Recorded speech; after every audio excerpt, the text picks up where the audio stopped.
Subscribe करा या YouTube चॅनलला व लेटेस्ट व्हिडिओ पाहण्यासाठी बेल आयकॉनला प्रेस करा. फ्रेंड्स, आज आपण इंग्लिश ग्रामर मधील ऍड अ क्वेश्चन टॅग हा भाग अभ्यासणार आहोत. या भागावरील सर्व प्रकारचे प्रश्न आपण या ठिकाणी उदाहरणासह सोडवणार आहोत आणि कुठलाही प्रश्न राहणार नाही आणि आपला हा भाग परिपूर्ण होईल याची आपण दक्षता घेऊया. तर सुरू करूयात ऍड अ क्वेश्चन टॅग. पहिलं वाक्य पहा. याच्यामध्ये नियमावली वगैरे काही नाही, एकदम सोपा भाग आहे. सहज या वाक्यावरून प्रत्यक्ष प्रॅक्टिकलवरून तुम्हाला लक्षात राहील.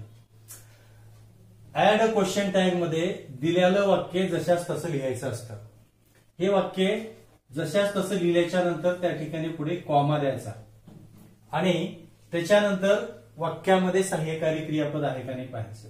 या ठिकाणी सहाय्यकारी क्रियापद इज आहे. या ठिकाणी ऐश्वर्या हे नाऊन आहे.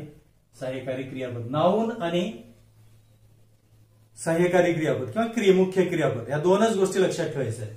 जर सहाय्यकारी क्रियापद असेल आणि ते पॉझिटिव्ह असेल, इज असेल, तर यापुढील क्वेश्चन टॅग हा नकारार्थी होतो. आणि जर दिलेलं वाक्य निगेटिव्ह असेल तर टॅग हा पॉझिटिव्ह होत असतो. या ठिकाणी इज आहे, त्याच्यानंतर नॉट, नो, नेव्हर असे काही शब्द आलेले नाहीत, म्हणजे हे वाक्य पॉझिटिव्ह आहे. कॉमा दिल्याच्या नंतर सहाय्यकारी क्रियापद जशाच तसं घ्यायचा आणि वाक्य हे पॉझिटिव्ह असल्यामुळे नॉट, इजच्या नंतर नॉट लावायचं. नॉट लावत असताना अपॉस्ट्रॉफी असं लिहायचं, इजंट. आता इजंट काय आहे तर नाव Aishwarya. Aishwarya is beautiful girl. Aishwarya is a beautiful girl हे वाक्य आहे. या ठिकाणी कॉमा दिला आणि त्याच्या पुढे सहाय्यकारी क्रियापद इज आहे, त्याला नॉट लावला, इजंट झालं. आणि सहाय्यकारी क्रिया नाऊन जे आहे, नाऊनचं आपण प्रोनाऊन मध्ये लिहायचं. आता प्रोनाऊन काय, जर स्त्रीलिंगी असेल तर सी, पुरुषलिंगी असेल तर ही, अनेक वचने असेल नाम तर दे, अशा प्रकारचे प्रोनाऊन्स येतात.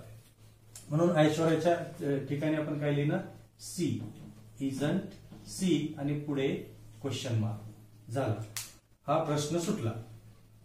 इजंट सी हे टॅग झालं. पूर्ण वाक्य लिहायचं आहे आणि त्याच्यानंतर कॉमा देऊन इजंट सी, त्याच्या पुढे क्वेश्चन मार्क, त्याच्यानंतर हा प्रश्न सुटला. म्हणजे इथून धरून इथपर्यंत पूर्ण हे उत्तर आहे. त्याच्या पुढचं वाक्य पहा. Rakesh is not a clever boy. या ठिकाणी सहाय्यकारी क्रियापद इज आहे आणि पुढे नॉट दिलेला आहे. म्हणजे आता येणाऱ्या टॅग मध्ये इथं आपण कॉमा द्यायचं. एवढं वाक्य लिहिल्याच्या नंतर पुढे टॅग लिहित असताना सहाय्यकारी क्रियापद जशाच तसं घ्यायचं.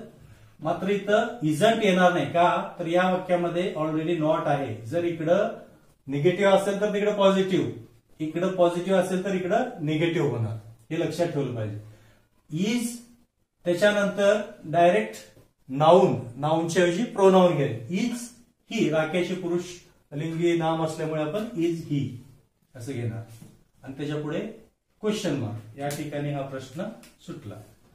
अगदी सोपा आहे. त्याच्यानंतर बॉईज आर. आता या ठिकाणी बॉईज आर व्हेरी नॉटी. मुलं खूप खोडकर असतात. इथं आर आहे म्हणून अनेक वचनी नाम आहे म्हणून आर आलेला आहे. म्हणजे जशाच तसं आर घ्यायचं. हे वाक्यामध्ये नो, नॉट, नेव्हर नाही, म्हणजे हे वाक्य पॉझिटिव्ह आहे म्हणून पुढे काय लागणार, नॉट लागणार. आर नॉटच्या ऐवजी काय, आरंट करणार. आरंट अपॉस्ट्रॉफी, इथं हा अपॉस्ट्रॉफी दिलं म्हणजे इथं नॉट, झिरो ओ आहे. Aren't boys. आता बॉईजच्या ठिकाणी अनेक वचनी नाऊन असल्यामुळे दे येणार. आरंट दे. पुढे क्वेश्चन मार्क. हा टॅग इथं संपला. त्याच्या पुढे गर्ल्स आर नॉट नॉटी. आता हे मुद्दाम दिलेला आहे. Boys are very naughty, girls are not naughty. या ठिकाणी आर नॉट आहे म्हणजे इथं काय येईल, फक्त आर घ्यायचं सहाय्यकारी क्रियापद आणि इथं नॉट दिलेला आहे म्हणून पुढे नॉट येणार नाही. आणि हे जे नाऊन आहे अनेक वचनी आहे त्याच्यासाठी सुद्धा अनेक वचनीसाठी देच येणार, आर दे. इथं आरच्या नंतर नॉट, नो, नेव्हर नाही म्हणून आरंट घेतला. आरच्या नंतर नॉट आहे म्हणून इथं आर दे घेतला. हे वाक्य पूर्ण. आता ही वॉज अ व्हेरी कनिंग बॉय. इथं कॉमा दिला. वॉज हे सहाय्यकारी क्रियापद जशाच तसं घेतलं. पुढे नो, नॉट, नेव्हर काही नाही म्हणजे पॉझिटिव्ह आहे, तर पुढचा हा टॅग निगेटिव्ह येणार, म्हणजे वाजला काय लागणार, वॉजंट. आणि ऑलरेडी या ठिकाणी प्रोनाऊनच दिलेला आहे, सर्वनाम दिलेलं आहे. जर नाम दिलं असेल तर नामाच्या ऐवजी इथं राकेश दिले तर आपण ही घेतलं होतं. इथं बॉईज अनेक प्रश्न आहे तर दे घेतले होतं. आता इथं ऑलरेडी प्रोनाऊन आहे, सर्वनाम आहे, तर तेच प्रोनाऊन वॉजंट ही. इथं क्वेश्चन मार्क हे संपलं. आता पुढचं वाक्य पहा, दे वेअर. इथं अनेक वचने आहे. They were very cruel. आता या ठिकाणी कॉमा दिला, वेअरला वेअर घेतलं, या ठिकाणी नो नॉट नेव्हर काही नाही, म्हणून हे वाक्य पॉझिटिव्ह आहे. म्हणून इथं काय होणार, वेरंट, वेअर नॉट. वेरंट या ठिकाणी हे जशाच तसं प्रोनाऊन घ्यायचं, weren't they, question mark. I am not a doctor. या ठिकाणी एक लक्षात ठेवा, I am not a doctor जेव्हा आयच्या नंतर नॉट लागलेलं आहे किंवा निगेटिव्ह वाक्य आहे त्यावेळेला आय एम आय असं होणार. आय एम, हे आय एम घेतलं, पुढे नॉट असल्यामुळे इथं नॉट घेण्याचा प्रश्नच नाही आणि डायरेक्ट आपण प्रोनाऊन ठेवला आय आणि पुढे क्वेश्चन मार्क. जेव्हा वाक्य आय लागून आय एम अशी जेव्हा वाक्य येतं, आय एम किंवा I am not, I am नॉटला काही प्रश्न नाही, आय एम आयच येणार. पण आय एम अ टीचर हे जर पॉझिटिव्ह वाक्य असेल तर आय एमंट नॉट असं येणार नाही.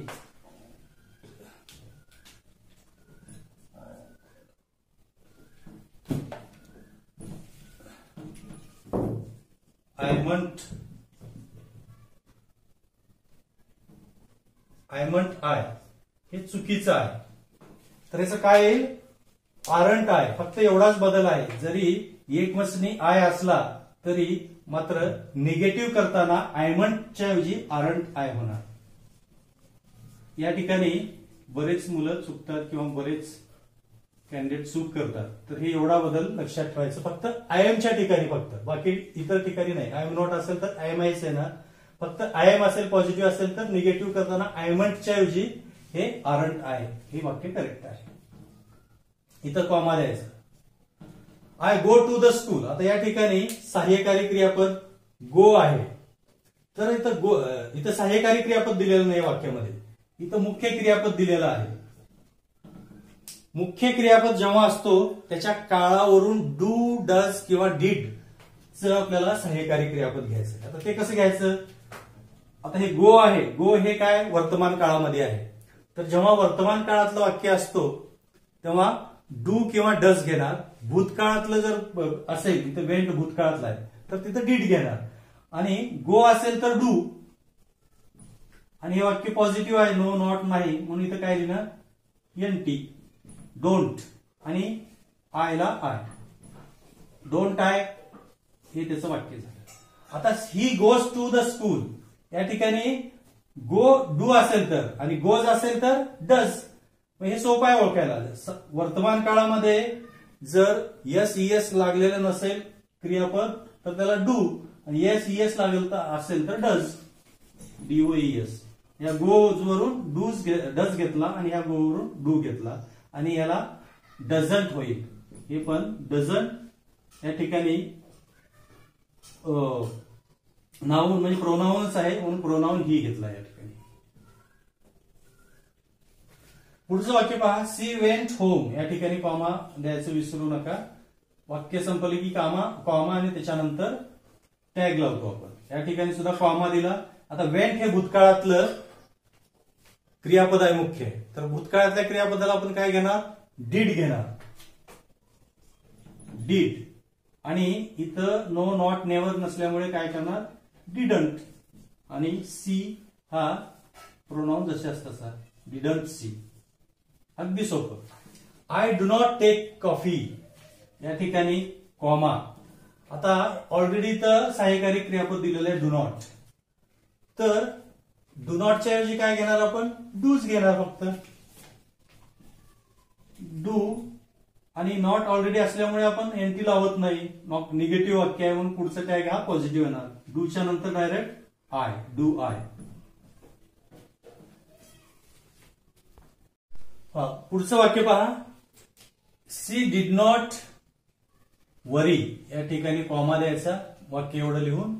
आणि डिड नॉट पैकी हा डिड जसा तसा घ्यायचा, सहाय्यकारी क्रियापद आहे.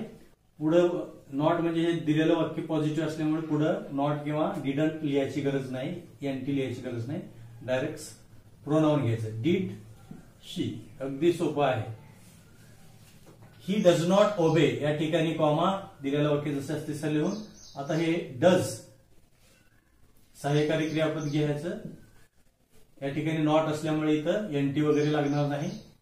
आणि हा सर्वनाम पुढे ठेवायचं, डज ही.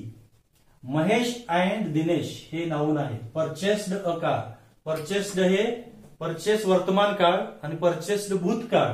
भूतकाळातील हे मुख्य क्रियापद आहे, म्हणून भूतकाळातील आपल्याला सहाय्यकारी क्रियापद डू डज डिड पैकी एक घ्यायचं आहे.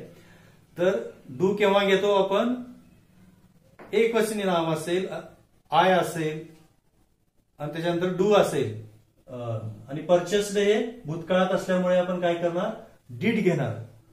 आणि वर्तमान काळामध्ये डू किंवा डज. आता या ठिकाणी कॉमा द्या आणि परचेस्ड ऐवजी भूतकाळातील डिड. वाक्य हे पॉझिटिव्ह आहे म्हणून याला निगेटिव्ह करण्यासाठी डिडंट. आता दिलेलं नाऊन हे एकवचनी आहे का अनेकवचनी बघायचं. या ठिकाणी ऑलरेडी प्रोनाऊन होतं. महेश अँड दिनेश हे दोघं मिळून अनेकवचनी आहेत. हे दोघं मिळून कार घेतलेले. महेश अँड दिनेश अनेक आहेत, एकापेक्षा अधिक, म्हणून याच्यासाठी येणारं प्रोनाऊन दे. या ठिकाणी लक्षात ठेवलं पाहिजे. आणि पुढे क्वेश्चन मार्क. आता मोहन इज माय फ्रेंड, या ठिकाणी कॉमा इज घ्यायचं, सहाय्यकारी क्रियापद दिलेलं आहे. पुढे नॉट, नेव्हर, नो वगैरे काही नाही, म्हणून वाक्य पॉझिटिव्ह आहे. जर वाक्य पॉझिटिव्ह असेल तर निगेटिव्ह करायचं. निगेटिव्ह करताना काय होईल ते इजंट.